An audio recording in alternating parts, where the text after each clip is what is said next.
Welcome back. The time now is 6:14, and we're calling all bookworms this morning. We're joined by friend of the morning show, Chris Warren from the Dothan-Houston County Library with a science fiction edition of Chapter Chat. Chris, thanks so much for being here.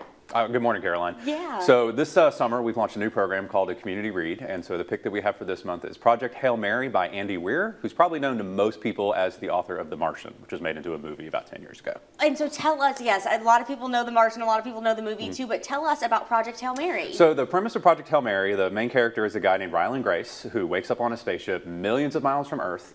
He has no memory of who he is. He has no memory of why he's there. But he eventually pieces together that the reason why he's there is because the sun is rapidly cooling, and he is one of the people who's been assigned to solve this problem that will otherwise cause a massive ice age and global extinction. No pressure or no anything, pressure, right? No pressure. Yeah, so I love science fiction, but I know it's not everybody's cup of tea, so why would you suggest this book for somebody who maybe hasn't ventured into science fiction yet? And I'll admit, science fiction isn't really my cup of tea either, but this is what I would describe as accessible science fiction.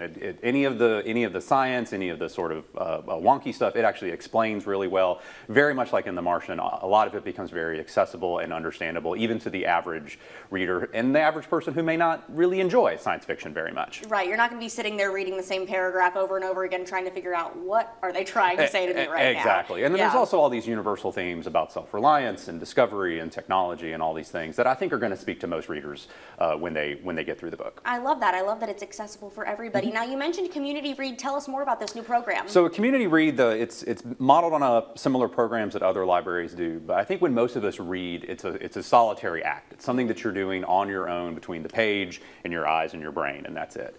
Community Read sort of reframes that and instead looks at it as reading as a shared experience. So what we've done is we have multiple copies of Project Hail Mary available at all of our locations. If it's checked out, you can always put a hold on it.